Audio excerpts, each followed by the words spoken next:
Good afternoon. Welcome back. I'm getting a little,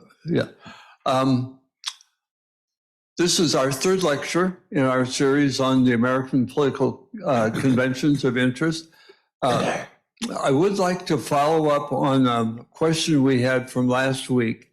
You might recall that one of the issues in the 1844 Democratic Convention was the two-thirds rule, where a candidate had to have two-thirds of the votes to be nominated by the convention, and the convention kind of hung up on that, and so a lot of the exercise that was going on in the room was around that delegate count. It ended up, as you recall, former president. Help me, Richard. Martin Van Buren. Martin Van Buren was all ready to be nominated with 50% of the votes, but he couldn't get up to two-thirds, and they struggled and they struggled. And finally, James Polk, who all week had been wandering around the halls of the convention trying to drum up enough support to be nominated for vice president, suddenly found himself being nominated for president, and within a few months was the 11th president of the United States. But the question was, how were those ballots, how were the delegate counts and allocated delegates chosen?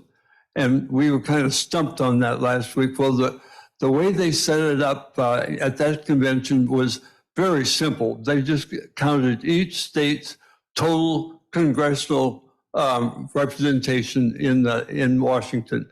That would be their House seats plus their 2 Senate seats. And that gave the total delegates for the convention. And then the 277 was two-thirds of that.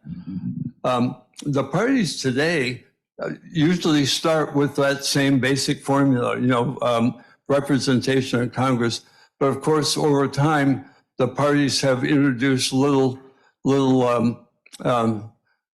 tweaking that they do, rewarding states that have done well in the previous presidential election, that sort of thing. But basically, the congressional representation is where most of the parties start when it comes to who gets delegates and how many. Now, coming back to today, we're moving up the calendar to 1860. And we were talking at lunch from each of the conventions that Richard has shared with us, 1839, 1844, now 1860. They get more and more complex, and the issues become more divisive. So with that, I'm going to turn it over to Richard, and we'll take a look at the Democratic Convention of 1860. Good. Thank you.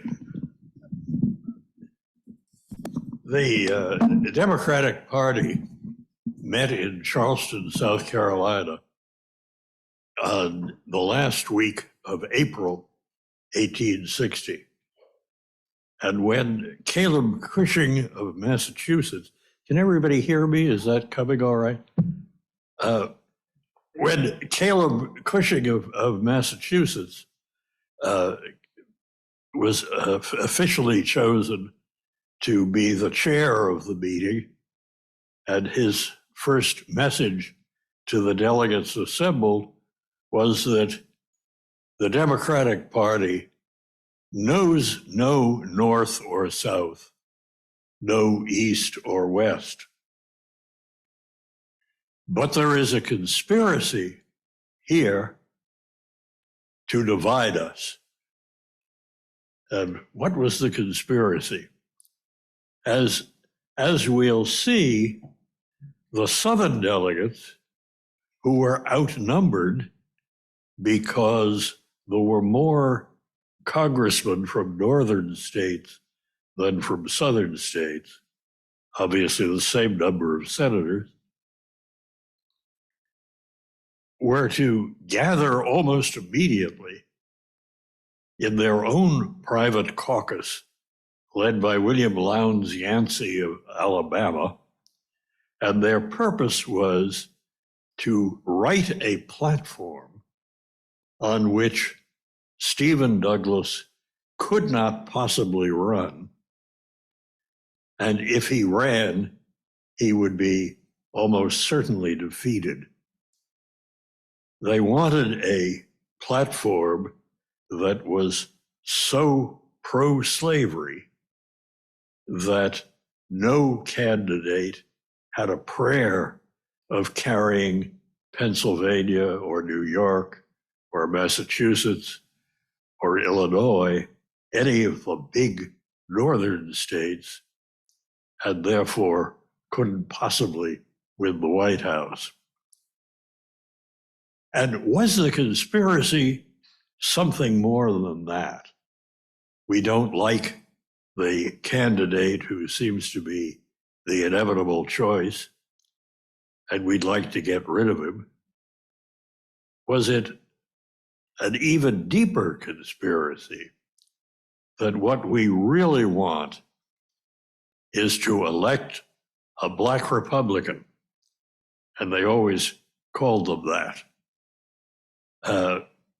Elect a Black Republican, a man who wants to end slavery completely, because with a president like James Buchanan, who was a Northerner but very pro-Southern, we had 4 years of continuing to squabble, but keeping the Union together. But if we had a president who could be identified, rightly or wrongly, as an abolitionist, then our states could, probably would, think about leaving and forming a new nation. And unquestionably, William Lowndes Yancey of Alabama and William Waitstill Avery of North Carolina, who would be the chair of the platform committee, were both committed to a nationalism, that they wanted to see the southern states, the Gulf states plus South Carolina, hopefully North Carolina at least, as a separate nation. So was that the underlying conspiracy? We will probably never know, but it's an interesting idea. Well, the fight is going to be all about the platform, and we'll see what we can do with that in a minute. All right, now there are the Southern delegates in their separate caucus in St. Andrews Hall in Charleston.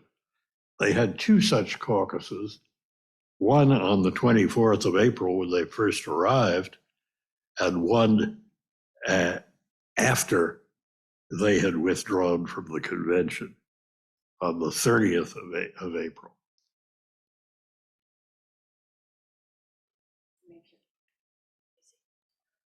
I'm hitting F. Hello.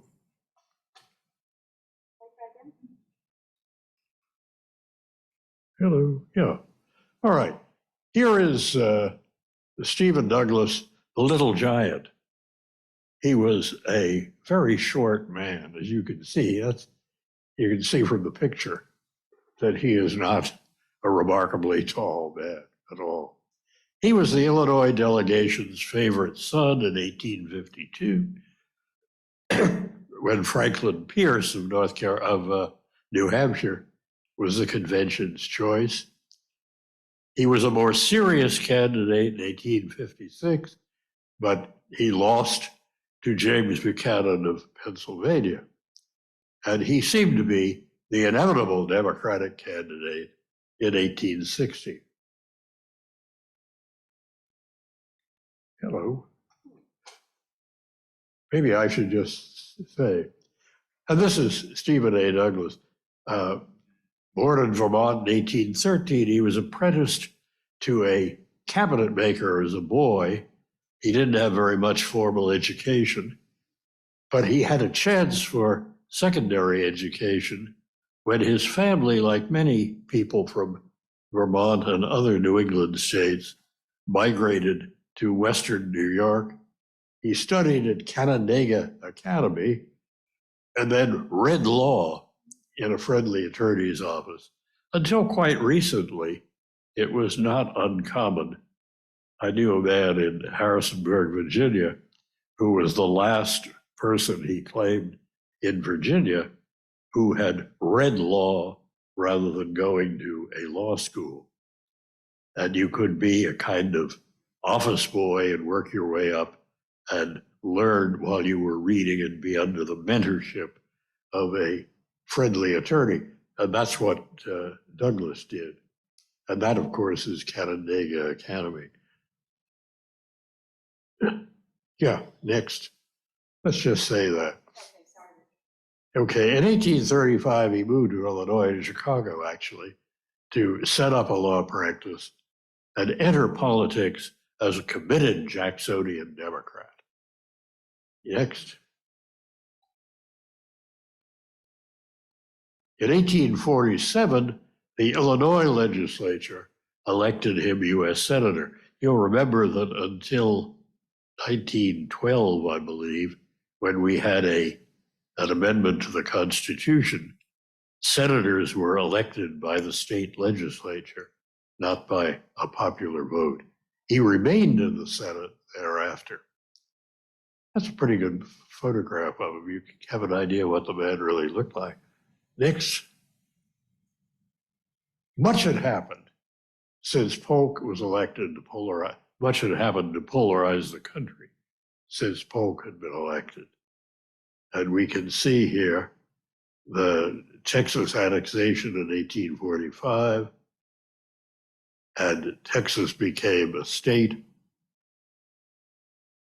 in 1845 also. And just before that, Florida Territory became a state in 1845. And all of that in green was unorganized. And that will be the subject of some activity in a minute. Okay, next. Now, one of the things that happened was that in 1846 and numerous times thereafter, David Wilmot, who represented Wayne and Pike County in the northeast corner of Pennsylvania, introduced a proviso that none of the territory that might be ceded by Mexico would be open to slavery.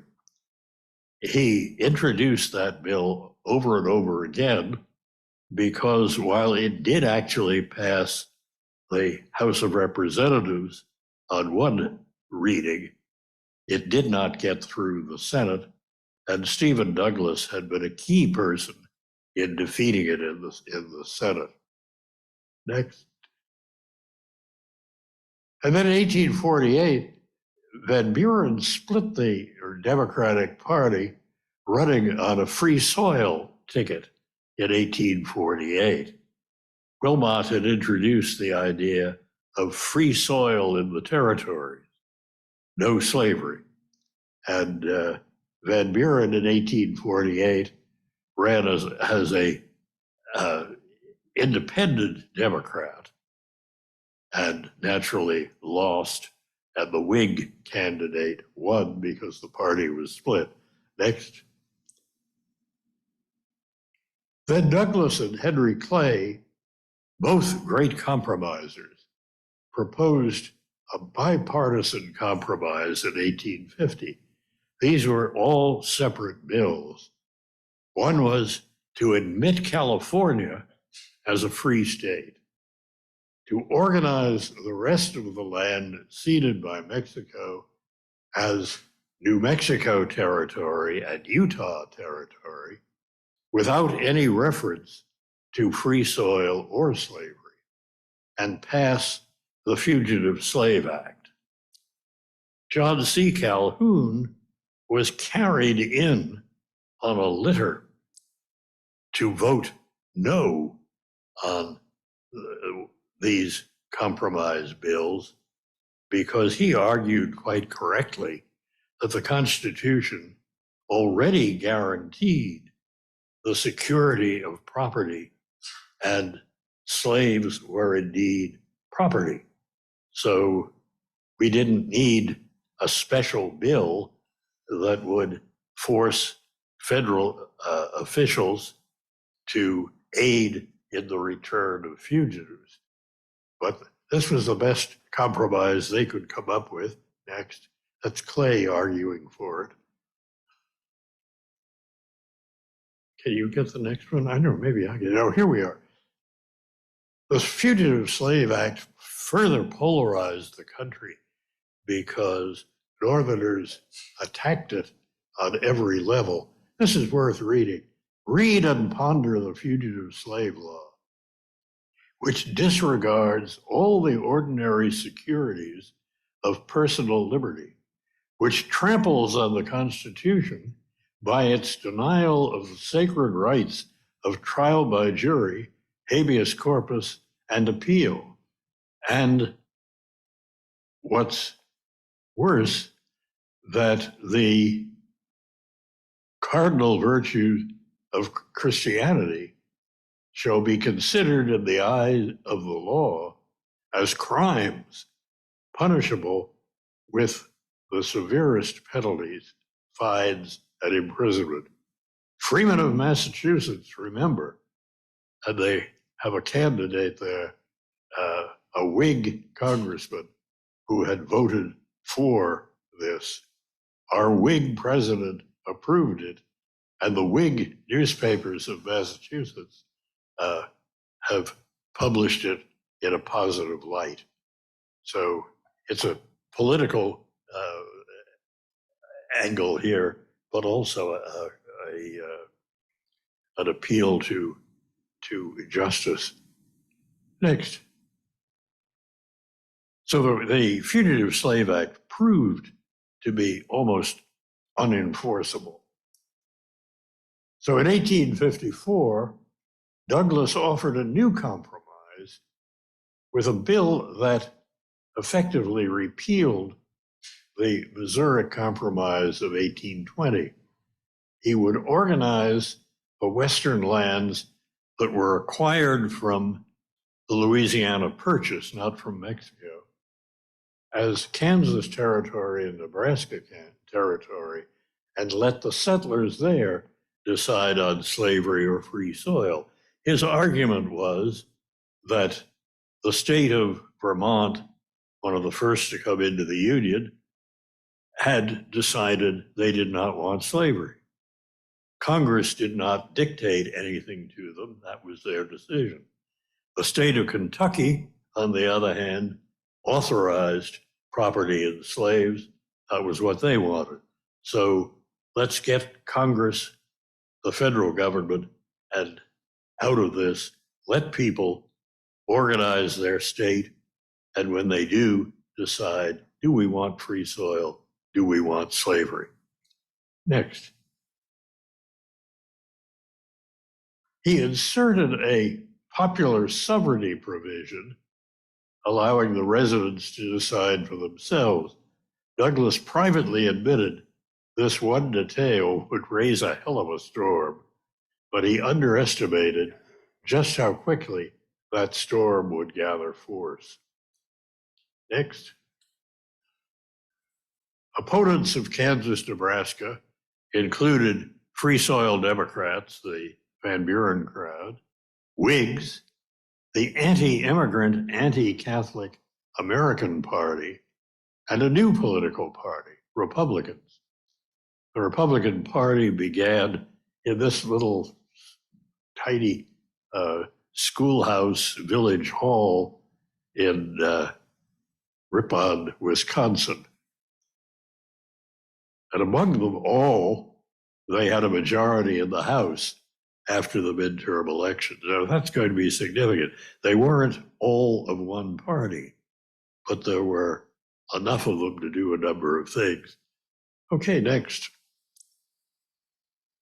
When the Democrats gathered in Cincinnati for their national convention in 1856, they adopted a platform that included all the Jacksonian ideals of previous platforms: low tariff, no money for improvements, infrastructure, no bank. And they added long sections favoring immigrants and calling for religious tolerance. They were committed to a transcontinental railroad and to acquiring Cuba as a U.S. state. Next. On the issue of free soil slavery, the 1856 platform acknowledged a difference of opinion on the powers of a territorial legislature and the U.S. Congress, and pledged to abide by the decision of the Supreme Court.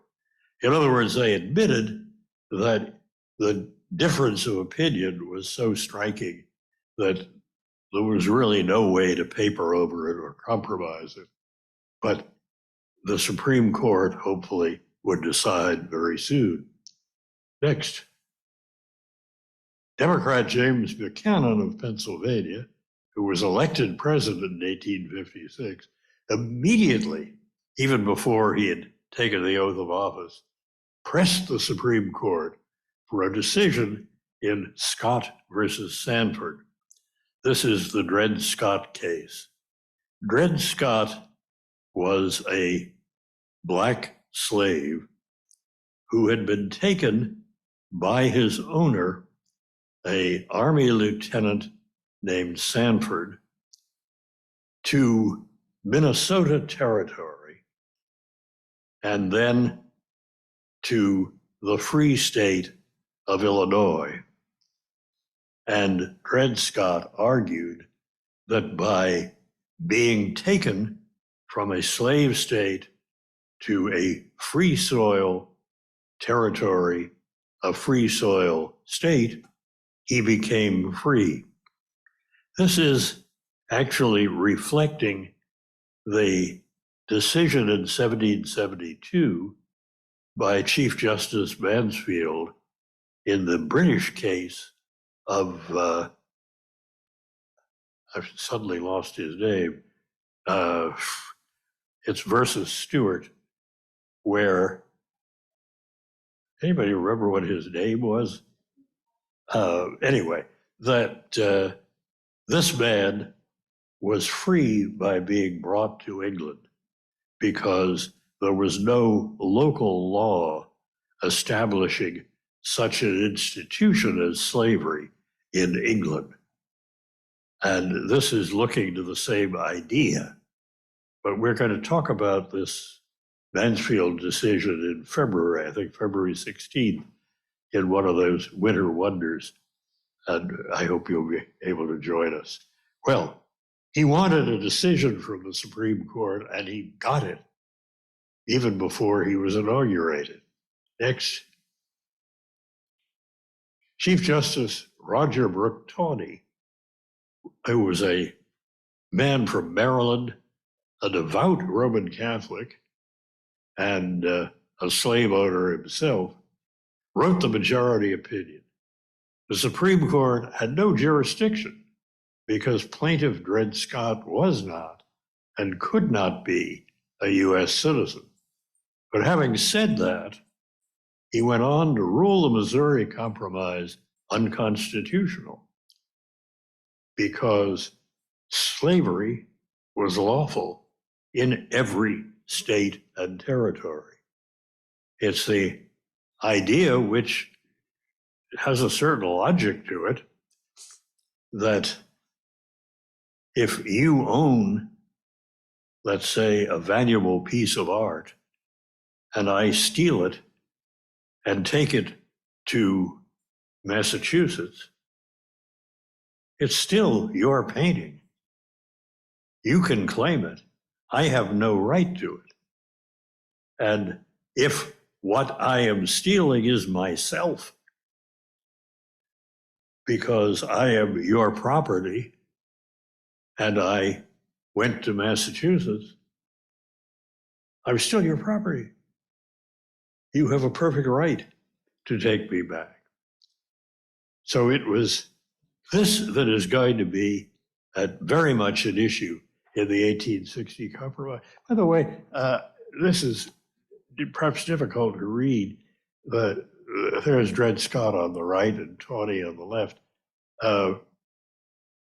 This is in the middle there is part of a advertisement for an edition of the Dred Scott decision that was printed at the time by a newspaper in New York called the New York Daybook. And they explained that. And it contains a historical introduction by Dr. Van Every, author of Negroes and Negro Slavery, and an appendix by Dr. Cartwright of New Orleans, in which the physical differences between the Negro and the white, and there it's cut off, and you will see that Dr. Sam Cartwright's book is the natural history of the prognathos race of mankind.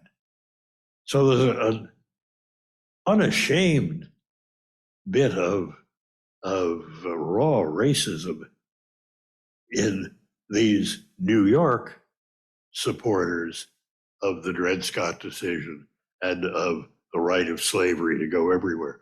Well, this is all the background, and that's why it's probably all old stuff to you. But let's get on now to the convention. Next. The 1860 Democratic Convention, the platform would be the battle. Douglas and his supporters wanted the 1856 platform or something close to it. And there they are meeting in a building that burned down within a couple of years, not even a year, I guess. It was in 1861. And a very ornate building and a very large one, apparently, in Charleston. Next. Southern Democrats, led by William Lowndes Yancey of Alabama, wanted the Dred Scott decision made the core of the platform. They caucused before the convention and agreed to stop Douglas by adopting a platform he could not accept. Okay, next. Northern Democrats knew they would lose New York and Pennsylvania and other states with a platform that allowed slavery in free soil states and territories. And there's the disunited states. Next. The platform committee was split and offered two competing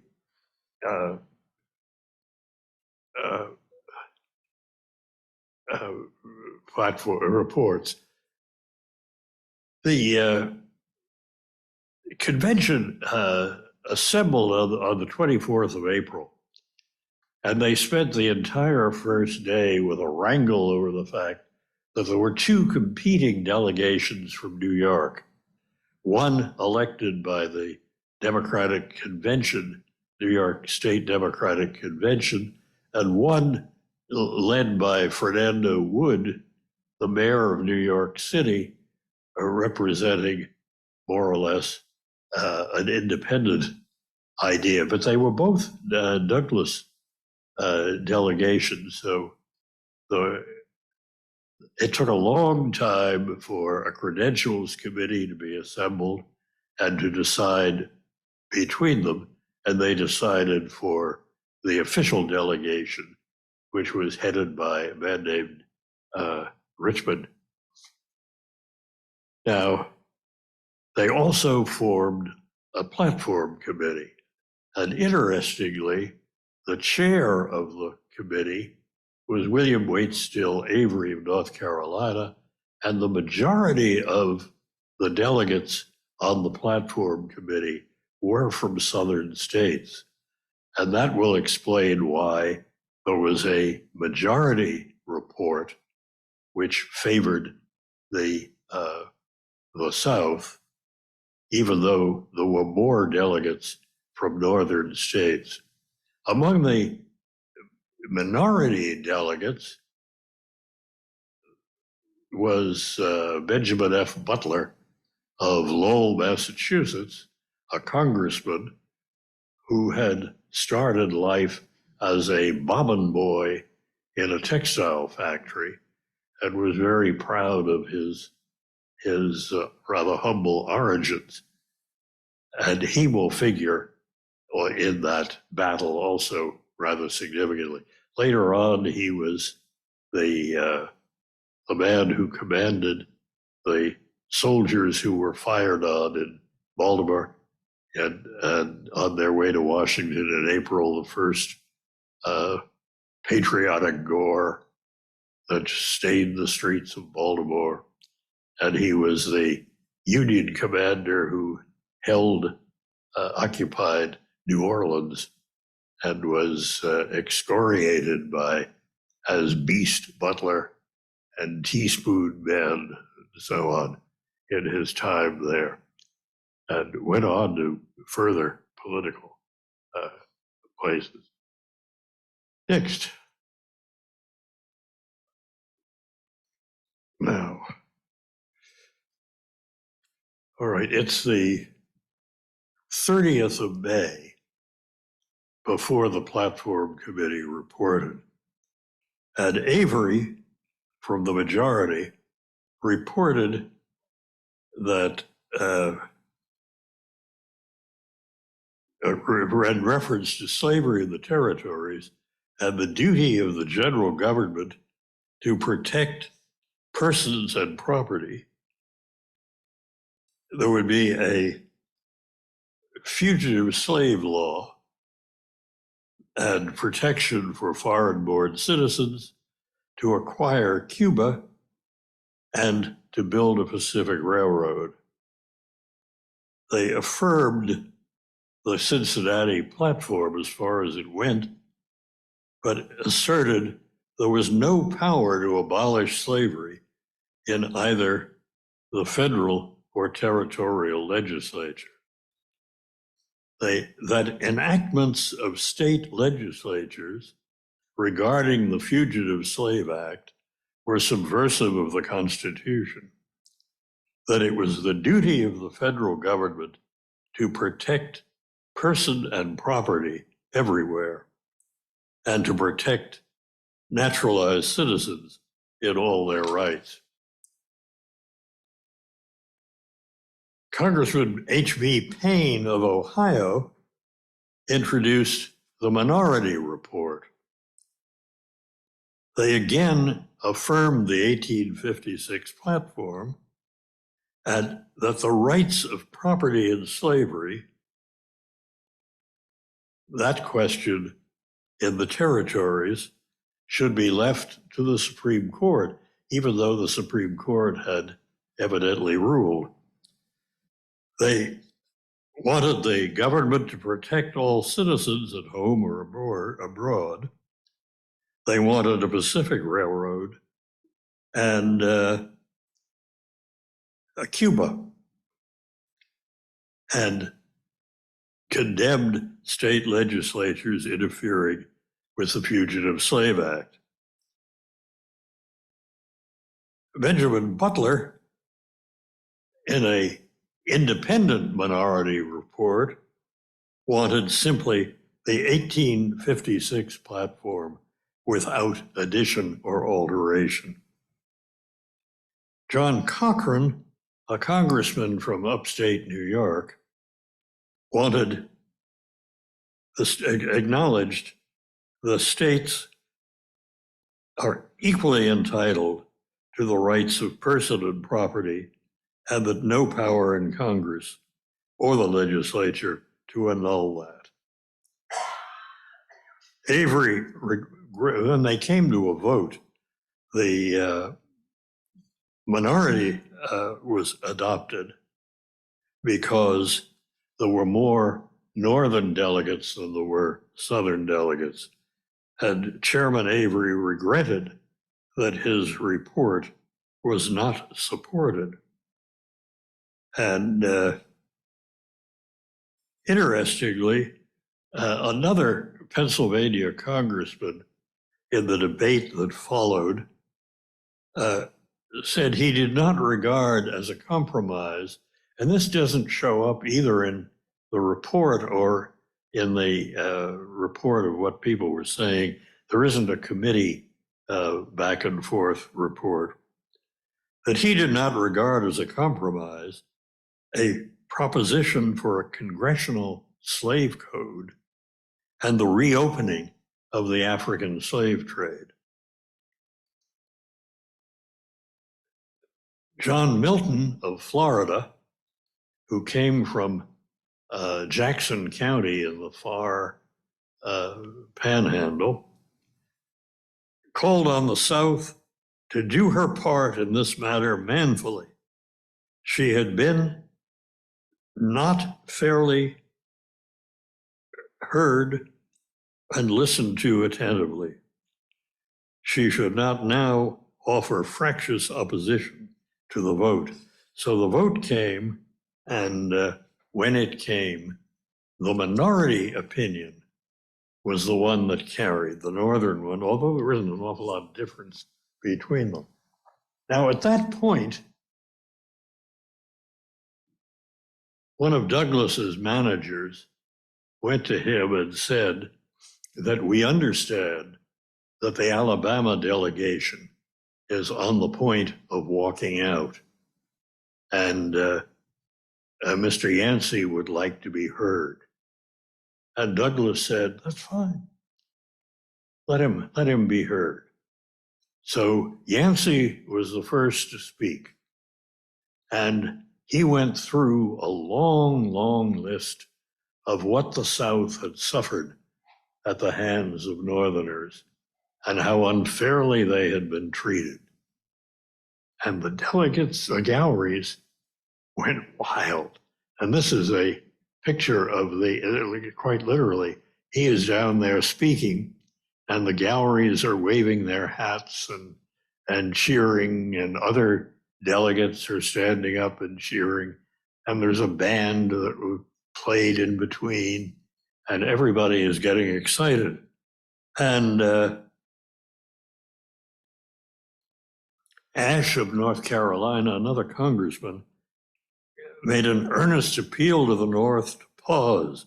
It could but lead to disunion and ruin. But he couldn't remain in the convention if this platform was adopted. So now everybody is clamoring for an opportunity to speak. And I wanted to read, see if I can find it now. Yes.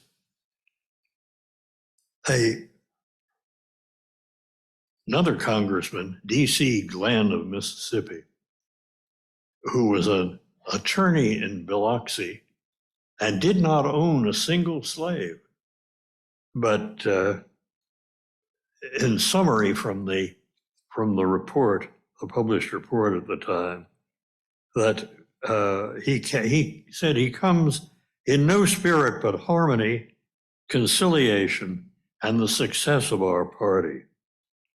We came here simply asking a recognition of the equal rights of our state under the Constitution and laws, that our right to property be asserted. After a deliberation of many days, and he undoubtedly said this much more eloquently than I am, much more voice in it. After a deliberation of many days, it has been announced to us by a controlling majority of representatives of nearly half the states of this union that our demand cannot be met and our rights cannot be recognized. While it is granted the federal government has the capacity to protect property, it is claimed to be impotent regarding property that is recognized in 15 of our states. Even Black Republicans admit it to be guaranteed by the Constitution, and they appeal to a higher law.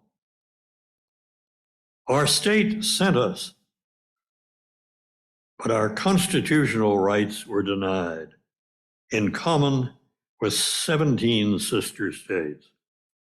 We have offered to yield everything except an abandonment of her rights, everything except her honor, and it has availed us nothing.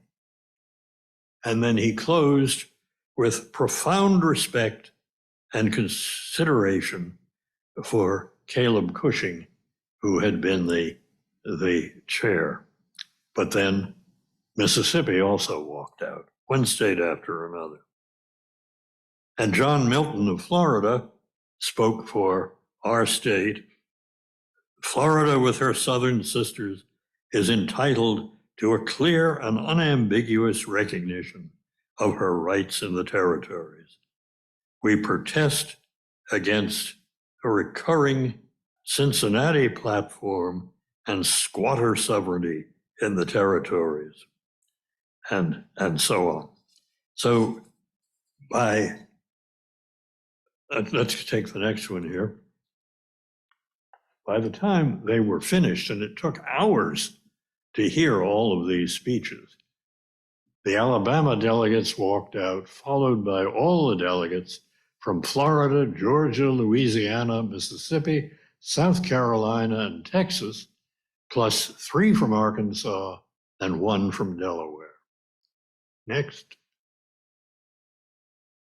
The convention had adopted a rule, the 2/3 rule, that the successful candidate needed a vote by 2/3 of the accredited delegates, not 2/3 of those present and voting. It took 57 ballots to establish that with southern states absent, no candidate could be nominated. So in the 1st of May, let's take the next one,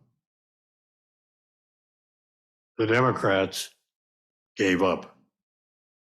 They agreed to reconvene in Baltimore, and a month later, in June, they agreed to readmit Southern delegates, any who wanted to come. They eliminated the 2/3 rule, and they duly nominated Stephen A. Douglas and John C. Breckinridge, but it was too late. This came from a newspaper, as you can see. The Democratic Party has gone to smash. The work is done. The irrepressible conflict has rent the Democratic Party asunder, and it has ceased to exist as a national organization. All the curses bestowed so lavishly by the Democratic orators and presses, newspapers, upon the Republican Party for the last 4 years, for what they were pleased to term its sectionalism, have come home to them to roost. And that's from a Democratic newspaper in Chicago. And perhaps we've overrun our time, I don't know, but I would like to add one more bit that just to round this out, that why were all of the Southern delegates so fierce on the right of slavery to exist, property in slavery, in slaves, to exist anywhere in the United States, when just 4 years ago they had had a kind of happy, we're all together and united with the 1856 platform that said, well, we'll leave that to the Supreme Court. we can get along here. And there are various explanations for why the vast majority of people in the southern states who were not significant slave owners also supported this idea and the fact that we need to leave the Union in order to protect our property and slaves, which so many of them did not have. There were only about 8,000 major slave owners in the United States, people who had what we would consider the large plantation with the beautiful white pillared mansion and the 200 slaves working in the cotton field and so on. Most people who owned slaves only owned 2 or 3 at the most. Many of them simply domestic workers or a hand to help out in the fields. So what got people there? I think the most significant idea was that Americans are always aspirational. As we know, there is no such thing as a working class in the United States in the 21st century. Everybody who isn't on welfare is in the middle class, securely middle class. And it was this kind of thing that I think colors that whole argument about slavery, even more perhaps than what would be currently pushed on racism. And that is that during the first half of the 19th century, unlike any other major crop, if you had an overproduction of wheat, as you would have in the 1870s, the price of wheat went down automatically. The market couldn't absorb it. So lots of wheat, prices go down. Tobacco, a lot of tobacco, prices go down. That had always been the case from colonial times. And any product you would name except cotton. From about 1830 to about 1860, no matter how much the production of cotton increased, the price would either remain stable or increased every year. So it was an invitation to poor men to say, if I could raise a little more cotton, buy a little more land, buy a couple more slaves, I can make more money. And then I can buy more land and more slaves and raise more cotton. And then I can make more money. And among just to give you a real example of that, Jefferson Davis's brother Joseph, they were born in a dog trot cabin. They were ordinary, poor, working farmers. And Joseph Davis ended up as the largest and the wealthiest planter in the state of Mississippi. So I'm working my field in Piedmont, North Carolina. I've got a little bit of cotton, and I could see myself in a few years as another Joe Davis. But I had to get land that was within my price range. And obviously, if the agricultural sector was expanding and prospering, the price of land was going up in the area where I live. So these are the people, not the big planters, who are interested in saying, yes, let's annex Texas, and I can move to East Texas where land is really cheap, and I can become a cotton planter there, and I'm on my way up to sitting on the veranda sipping a mint julep. And that's where I think a lot of that, why does it matter whether Kansas or even Massachusetts is open to property and slavery? It's because a lot of aspirational folks thought, yeah, this is an opportunity that I might otherwise be denied me. And that was what was feeding many of these people. So anyway, I'm sure you have more intelligent comments than I.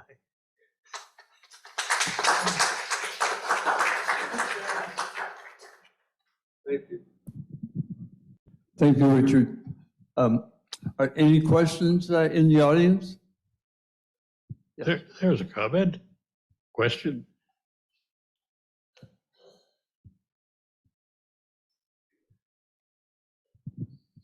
Larry Lowenthal. It seemed to me at the end you were stating that economic considerations were at the very base of all the opposition to abolition, and not a lust for slaves for itself.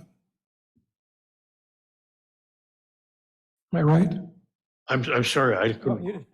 I'm old and deaf. I didn't. Well, that's all of us. Yeah, I didn't quite catch what you said. And it seems you were saying that there's the underlying reason for the division in the country and for slave owner or slave states versus abolition states was an economic issue, not a racial issue. Yeah, I think it certainly can be overlooked. There was another quote. Fernando Wood, who led the unsuccessful New York delegation, is quoted on the stump as saying that the people of New York, he was running for mayor, the people of New York City have a stake in slavery. And it's because of the millions of Northern capital invested in slave property, and that our commerce, our luxuries, our banking, all depends on the products of slave labor and the prosperity of the slave owners. And I think that's a pretty fair statement, that it wasn't as though all the people in the North are, we have clean hands. It's just those people down there. Whereas actually, they were deeply invested. Many of the big sugar plantations in Louisiana were owned by Wall Street syndicates and so on. So, but I think the economic issues are very strong there. And just more directly responding is that all of these people are politicians, and they all have to face an election. So they are very keen on what is it that the people who go to the polls are going to want me to do. And obviously, if the people who were going to vote for them didn't want them to, for example, split the Democratic Party by standing up for the right of their state and of property and slavery, they wouldn't have done it. I mean, they weren't all going to say, yeah, of course, that's the end of my career. So they must have been very astute as to what people really wanted. And did racism enter into that? Well, obviously it did. As we saw, for example, in that piece from the good doctor in New Orleans, who was included with the report of the Dred Scott decision that published by a New York newspaper. So that was obviously clear racism. He was arguing from the shape of people's heads that some people are more superior than other people, and we can guess who we're going to be at the bottom and who we're going to be at the top. You know, no surprises there. So sure, racism did enter in there, but I think it's not the simple. It can't be the simple answer, because people act much more on economic reasons than they do on. I suppose that reveals me to be some kind of crypto-Marxist. I don't. And of course, the drumbeat was coming as well from the churches and the people who really did have that moral sense, and those two things together made a pretty powerful combination. Without a doubt. Yeah. You had a question. Yeah.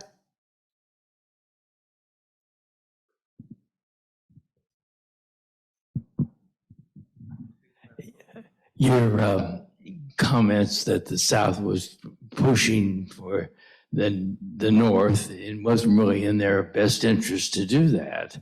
And I wonder if they had refrained from not getting into combat and continued to work it at a legislative level, whether they might have succeeded far more with the notion of maintaining the Southern lifestyle. The concept that they voluntarily come into the Union, they could voluntarily leave it, there's a lot of life to that idea.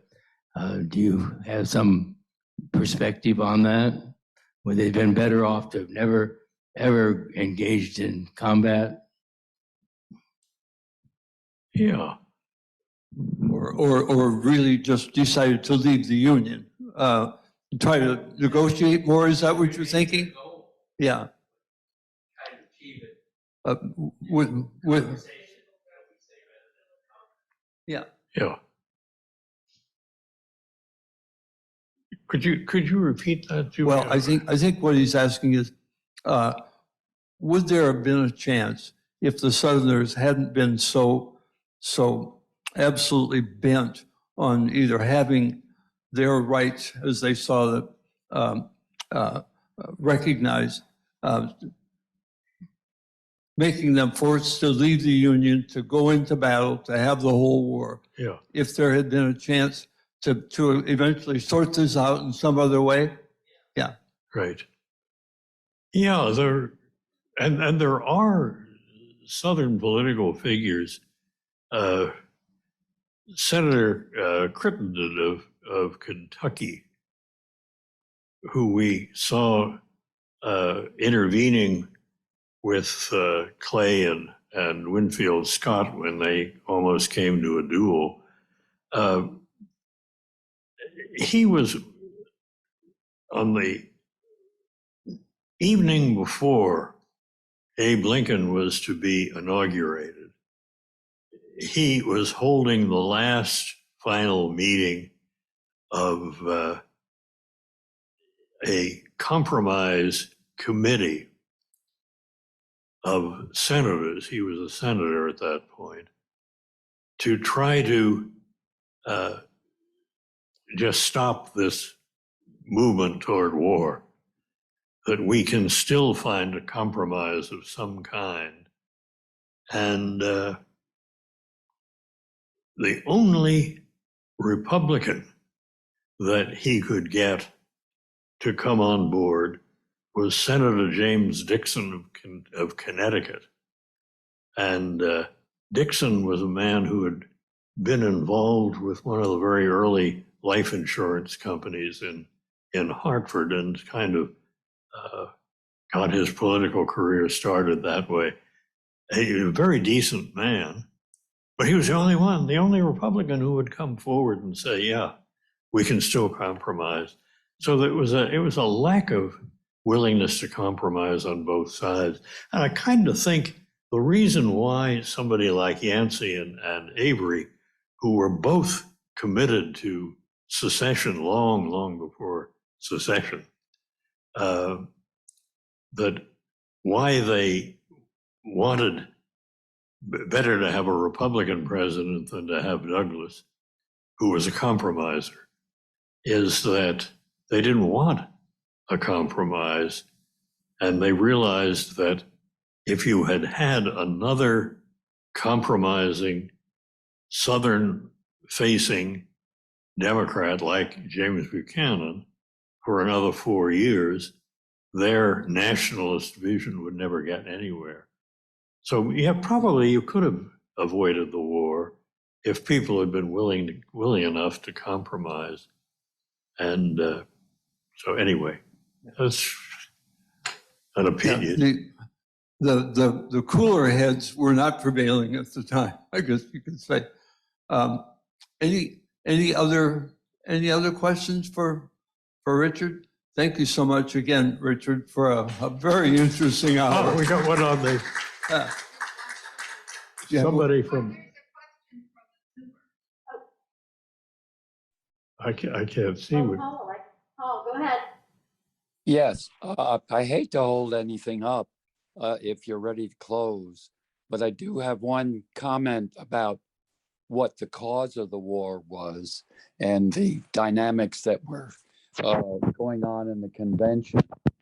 A lot of people couldn't vote, including slaves and women and people who were not propertied. And that a lot of the wealth of the South and the power structure that goes with that was with a very few people who owned very large plantations. Yes, that's true. That had gotten rich through the slave trade and slavery itself. And that was the reason why the wealth of the South was the balancing factor with the population of the North. And so I think that the other thing that was operating that said that there was a concern about a lot of people who were not as rich was because many parts of the southern South were living in really a frontier environment. They were not very heavily populated states. In fact, Mississippi was in some respects a frontier state. Certainly for slavery it was, because there was a growing pressure to move not only west, but also in the South, including Texas. So I think the frontier mentality that Turner talked about had to do with people who lived on the frontier feeling more independent, wanting to cut down the forest so that they could eventually have a plantation that was like the model of how you get rich, was really to own a lot of land. And if they owned a lot of land, they'd be in the plantation class, which was the initial in Portugal and in Brazil for having to have slavery, because massive slavery, because that's where the first big plantations were planted. And they quickly found out you couldn't raise cotton to the point where you would make a big profit unless you had a lot of land and you had a lot of slaves. So I don't know whether that adds to or detracts from the reasons for the Civil War, but I think slavery was still quite obviously a major factor in initiating the war. And it wasn't an issue that just sort of came up in those last, say in the 1850s. Slavery was an issue in this country for a long time. Of course, yes. And it's just that at this particular point in history, the sort of the crystallization of both the opposition and the support hit at the same time, and I think that there was just no backing away from that. West Indian sugar wealth was based on slavery as well, and many of the people who owned big cotton plantations had owned and were still owning sugar plantations in the West Indies. That was based on slavery, massive slavery. So, Okay, we're going to have to wrap up here. Thanks again, Richard. This is Richard's last lecture in this series. Let's give him a final. yes, wonderful, wonderful. Thank you so much, Richard. And we'll see you next week. Donna Waller will be with us, and we'll be moving up the calendar a little more to 1912, when the Democrats and the Republicans again reached kind of an inflection point just before World War I. See you then.